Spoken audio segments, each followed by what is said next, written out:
Alors finisher ou pas finisher, c'est une vraie belle question ça, hein. Ma petite réponse à moi, de type qui a fait 6 marathons des sables et qui a un petit peu d'expérience aussi sur les ultras, c'est ma réponse à moi, c'est dans la tête. Voilà, c'est facile de dire ça évidemment parce que c'est assez cliché, mais je pense que c'est cliché, mais c'est parce que c'est vrai. Voilà, c'est-à-dire que il faut se préparer à faire une course comme ça et il faut se préparer, pas seulement physiquement, pas seulement préparer ses pieds, pas seulement s'entraîner avec le sac pour se développer un peu les muscles au niveau du dos et des épaules et avoir une foulée habituée à courir avec un sac. Ça fait une grosse différence hein, parce que si vous vous habituez pas à courir avec le sac et que vous démarrez au marathon des sables avec un sac qui est entre 6,5 et 12 kg, je peux vous dire que votre foulée elle va être différente et donc vos appuis au sol vont être différents et donc vos appuis dans la chaussure vont être différents et donc ça va vous faire des ampoules, c'est sûr et certain. Et puis ça va vous faire mal partout, voilà, si vous n'êtes pas habitué. Bon, voilà, petite parenthèse. Quand je dis préparation, c'est préparation mentale, préparation physique évidemment, mais alors, ce qui est intéressant pour moi, c'est la préparation mentale. Qu'est-ce que ça veut dire préparation mentale? Pour moi, il y a un élément clé dans la préparation mentale. C'est pas un secret, mais disons que c'est voilà, c'est une solution. C'est quelque chose que j'ai entendu sur d'autres courses et que j'ai à nouveau entendu ici. Il faut faire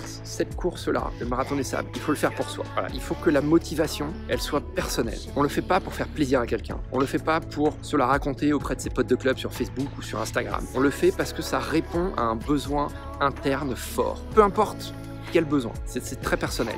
Mais il faut que la raison, elle soit personnelle et donc suffisamment solide pour passer outre les moments difficiles. Et les moments difficiles, vous avez beau vous préparer exceptionnellement bien, je peux vous dire que tout le monde en a. Du champion au 999e, dont je parlais tout à l'heure, tout le monde en a. Tout le monde a plus ou moins des ampoules, tout le monde est fatigué, tout le monde a chaud, tout le monde a soif, tout le monde en a marre d'être dans des vêtements qui sont même plus collants, tellement ils sont durs, parce que ça fait une semaine que vous êtes avec eux, que vous les portez, que c'est devenu du papier rigide, du carton. Voilà, vous dormez pas très bien, vous mangez toujours un peu la même chose. Ils sont très créatifs, hein, les fabricants de nourriture lyophilisée, mais enfin globalement, c'est un peu toujours la même, c'est toujours le même aspect dans la bouche, quoi. C'est une espèce de pâte que vous mangez, ça croque pas, l'eau elle est globalement chaude tout le temps. Vous n'avez pas de coca frais, vous n'avez pas. Alors si, on vous distribue deux canettes de coca, une à la fin de la grande étape et une à la fin de l'étape marathon. Et alors miracle, cette année les coca étaient froids. Pardon, c'était froid. Donc ça, mais c'est vrai, ça c'est super. Bon, c'est un petit luxe, voilà. Mais globalement, tout le temps, pendant 7 jours, toute la journée, vous buvez de l'eau avec des petites pastilles de boissons énergétiques ou énergisantes si vous en avez.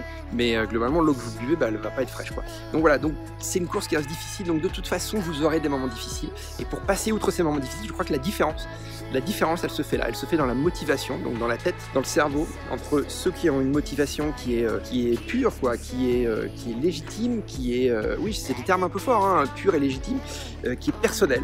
Et puis ceux qui font ça, pour se la raconter, quoi. Et là, souvent ça passe pas.